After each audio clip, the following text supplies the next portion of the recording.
Hi, for this story time, I have one of my all-time favorite books. It's called Memoirs of a Hamster, and it's by Devin, Scillian, illustrated by Tim Bowers. Night 1. My life is perfect.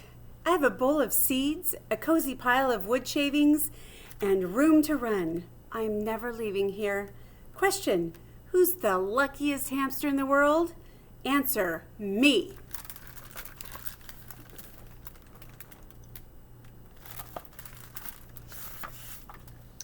Night 2. I was just telling myself, Seymour, you've got it made, when my exercise wheel was delivered. I like to work out.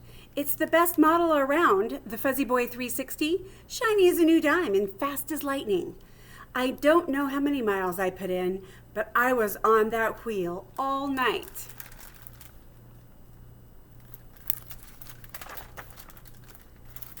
Night 3. It took me a while to get the hang of my new water bottle, but it's great. It's important too. A hamster has to stay hydrated. Back to my wheel. I've got another hour to put in before daylight.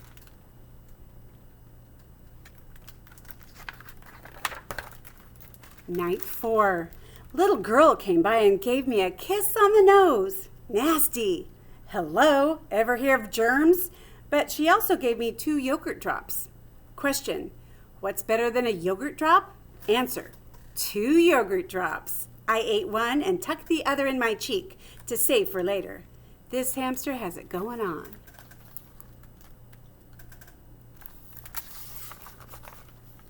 Night 5.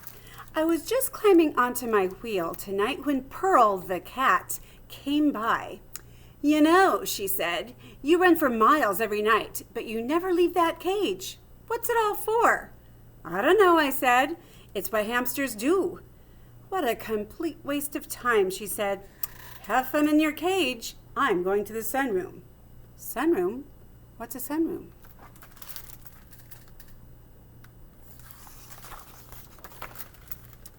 Night 6. Little girl woke me up to clean my cage today. She kissed me on the nose again. Barf! She needs to knock that off. But while she was carrying me around, I realized there's a lot of house around me that I haven't seen. It seems to go on forever. I tried as hard as I could, but I couldn't see a sunroom. Little girl gave me a yogurt drop, and I completely forgot about the sunroom.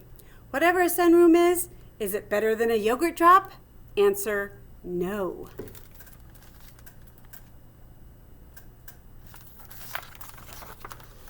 Night 7. I planned on running a marathon tonight, but my Fuzzy Boy 360 is a little squeaky. Pearl came over to the cage looking a little annoyed. You really need to get yourself out of there, she said. But why? I asked. I've got my wheel, I've got my seeds, I've got yogurt drops. You wouldn't need a wheel out here, she said. There's plenty of room to run. The staircase is made of sunflower seeds and the sunroom is filled with yogurt drops. As she was walking away, she turned around and said, watch out for Hoover. Hoover? Who's Hoover?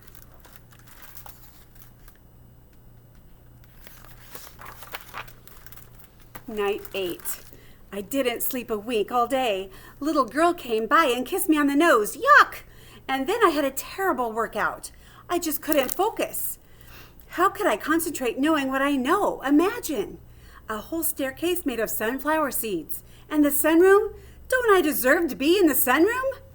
Buck the dog came by to give my cage a sniff, and I said, Buck, do you like the sunroom? Big, goofy Buck said, I love the sunroom. It's so sunny. And he trotted away.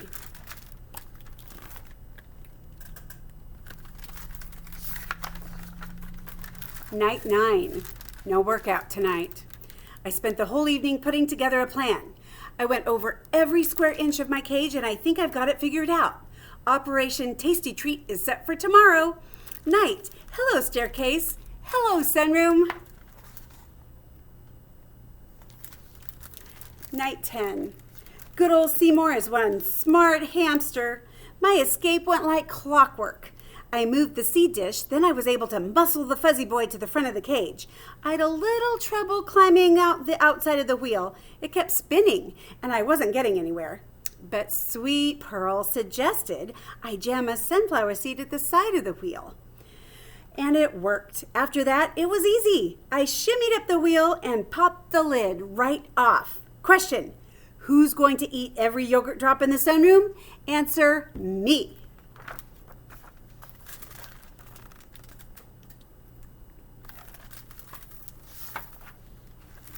Night 11. Note to self: cats are big fat liars.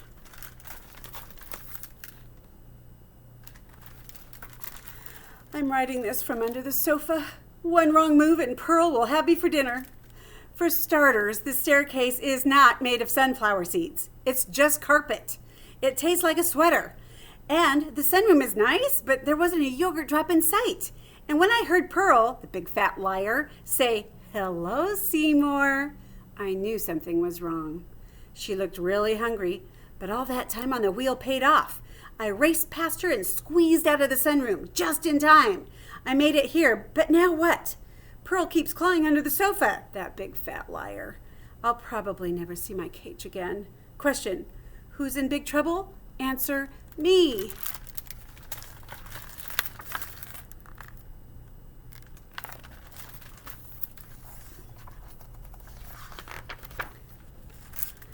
Night 12. I'm doomed. I'll never make it out of here alive. I can see Pearl pacing back and forth.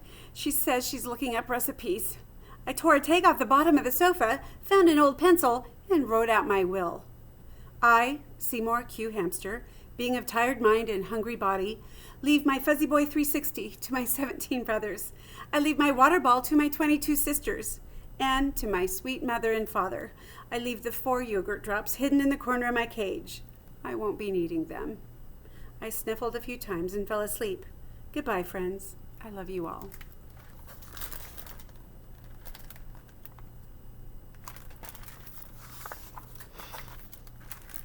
Night 13.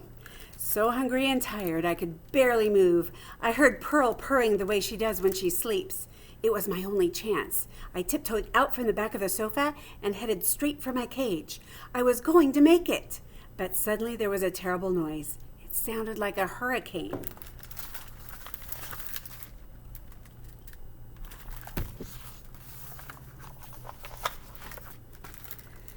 An enormous monster was coming right at me. I looked at its terrible eyes and read the most frightening word: Hoover. It was trying to suck me inside. Buck heard the commotion and started barking like crazy. That woke up Pearl, the big fat liar, who hissed, "He's mine," and started racing toward me. Hoover had me by the tail, Pearl was swiping at me with her claws, and Buck was howling like mad. I was a goner. I closed my eyes and waited for it to be over.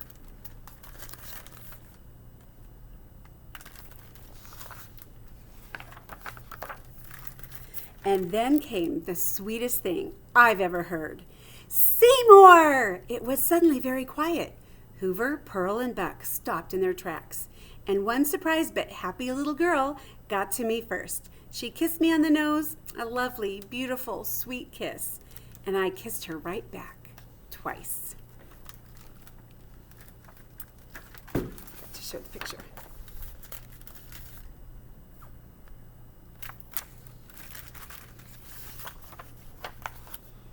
Night 14. My life is perfect. I have a bowl of seeds, a cozy pile of wood shavings, and room to run. I'm never leaving here. Question: who's the luckiest hamster in the world? Answer: me. That was Memoirs of a Hamster by Devin, Scillian, and illustrated by Tim Bowers.